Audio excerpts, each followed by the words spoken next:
गुरु नहीं, गुरु कोई शरीर नहीं, गुरु एक तत्व है, वो तत्व जो परमात्मा से हमारा मिलन करा दे, अर्थात हमारे हृदय में जो बैठे हुए छुपे हुए विश्वास है उस विश्वास को प्रकट कर दे। संत एकनाथ जी का नाम सुना होगा। एकनाथ जी एक बार बाल्यकाल में उनके माता पिता का देहांत हो गया। दादा दादी ने उनको पाल पोस कर बड़ा किया। उनके गांव में एक संत जी भागवत के लिए आए, प्रवचन के लिए। तो एक दिन का प्रवचन सुनकर ही इतना प्रभावित हुए कि उनके पीछे पीछे चल दिए, तीर्थ यात्रा में चले गए। तो दादा दादी ने कहा कि गुरुजी, आपके प्रवचन से हमारा पोता वो तो वैराग्य ले लिया और वो चला गया हम सबको छोड़कर। अब हमारी बुढ़ापे में सेवा कौन करेगा? तो गुरुजी ने कहा आप लोग जाइए, मैं उसको समझाने का प्रयास करूंगा। आपके गांव का कोई और है? बोले हाँ और भी है, वो उसको मेरे पास भेजो। तो वो जानता था। बोले तुम एकनाथ के गांव में रहते हो? जी गुरुजी। बोले लो, हम तुमको एक ठो पत्र देते हैं, ये पत्र ले जाके एकनाथ को देना। वो पत्र में क्या लिखा? प्रिय एकनाथ, मैंने सुना है कि तुम अपने दादा दादी को छोड़कर चले गए हो, पर मैं तुम्हारा गुरु तुम्हें आदेश देता हूं कि जब तीर्थ यात्रा से लौटो तो जब तक तुम्हारे दादा दादी जीवित रहें तब तक गांव छोड़कर न जाना। और यह पत्र दिया। वो ग्रामीण अपने गांव ले गया। बोले जब एकनाथ कभी लौटेगा तो पकड़ा देंगे। 1 वर्ष बाद एकनाथ जी अपने गांव लौटे और जैसे गांव लौटे तो वो ग्रामीण मिल गया। अरे एकनाथ सुनो सुनो। बोले जी। बोले तुम्हारे गुरुजी का संदेश आया है, पत्र आया है। बोले कहां? बोले ये रहा। बोले रुको रुको रुको, मैं स्नान करके आता हूं। एकनाथ जी स्नान करके आए और स्नान करके अपना उत्तरेय वो एक ऊंचाई पर बिछाया और बिछा के वो पत्र उस पर रखा। रख के 4 बार प्रदक्षिणा की।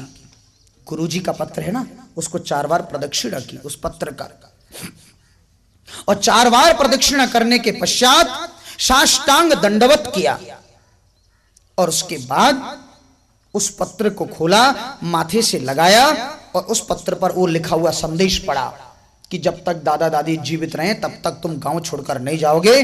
और इतिहास साक्षी है, ऐसा मैंने अपने संतों के मुख से सुना कि एकनाथ जी दादा दादी के मरने के बाद भी गांव छोड़कर एक पग बाहर नहीं निकले, पूरा जीवन गांव में बिता दिया, गुरु से मिलने भी नहीं गए। क्यों? वो कागज में गुरु का जो आदेश है। अब बताइए सदगुरु कौन हुआ? वो कागज का टुकड़ा गुरु या कागज के टुकड़े पर लिखे हुए शब्द गुरु या वो सदगुरु तो या उसकी अपनी मान्यता गुरु?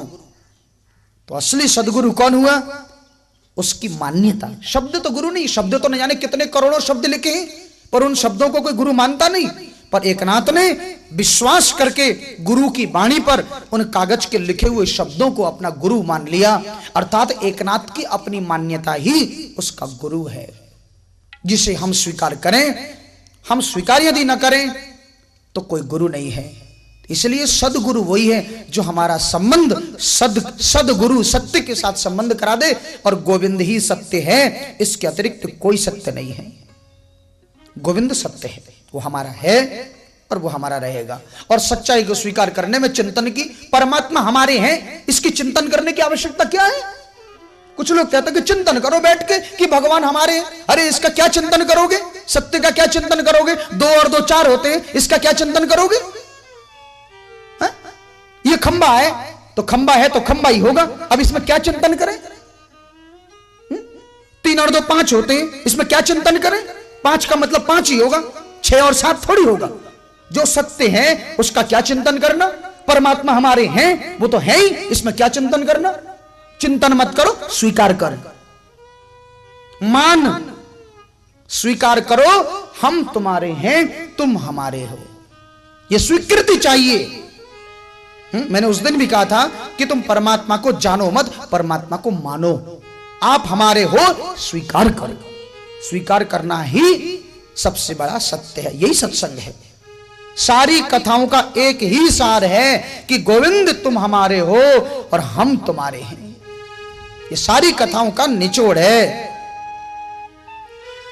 और कृष्ण प्रसंग में, भगवान कृष्ण जन्म के प्रसंग में जाने से पूर्व श्रीमद् भागवत में एक ऐसा ही महान चरित्र की गाथा है जिनका नाम है अम्बरीश।